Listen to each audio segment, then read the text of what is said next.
ভেনেজুয়েলার আয়ের প্রধান উৎস জ্বালানি তেল। মার্কিন জ্বালানি বিষয়ক সংস্থা ইআইএর তথ্যমতে ভেনেজুয়েলার কাছে এখনও ৩০৩ বিলিয়ন ব্যারেল অপরিশোধিত তেলের ভাণ্ডার রয়েছে, যা ইরাকের চেয়েও বেশি। এটি বিশ্বে সংরক্ষিত মোট তেলের 1/5 ভাগ। যদিও দেশটির সরকারের উপর আন্তর্জাতিক নিষেধাজ্ঞা এবং অর্থনৈতিক সংকট থাকায় খুবই কম পরিমাণ, প্রতিদিন গড়ে মাত্র 10 লাখ ব্যারেল তেল উত্তোলন করতে পারে, যা বিশ্বের মোট উত্তোলনের মাত্র 0.8%। 2013 সালে মাদুরো ক্ষমতা নেয়ার পর তেল উত্তোলন অর্ধেকে নেমে আসে। ভেনেজুয়েলার প্রেসিডেন্ট মাদুরো অভিযোগ করে আসছেন তার দেশের বিপুল জ্বালানি তেলের ভাণ্ডার দখলে নিতে মরিয়া ওয়াশিংটন। মাদকবিরোধী অভিযানের নামে সেই লক্ষ্যেই যুক্তরাষ্ট্র এগিয়ে যাচ্ছে বলেও অভিযোগ তার। এমনকি তাকে উৎখাত করে ভেনেজুয়েলার তেল বাণিজ্য নিজেদের করতে চায় যুক্তরাষ্ট্র। এবার মার্কিন নিষেধাজ্ঞায় থাকা জ্বালানি তেলের ট্যাঙ্কারগুলো ভেনেজুয়েলায় প্রবেশ ও বের হওয়া আটকাতে সর্বাত্মক অবরোধের নির্দেশ দিয়েছেন Trump.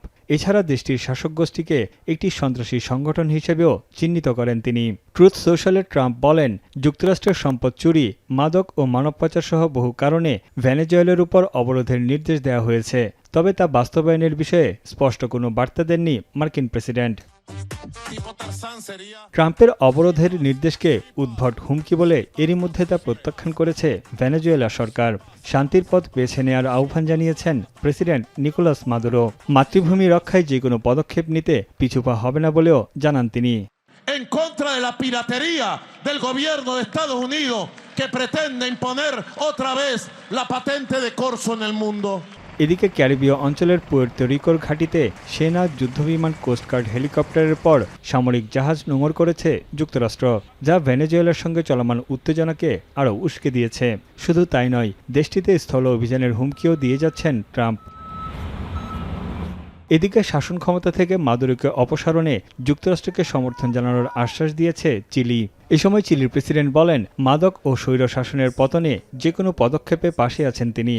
Él no tiene la legitimidad democrática para ejercer de pseudo presidente de esa nación.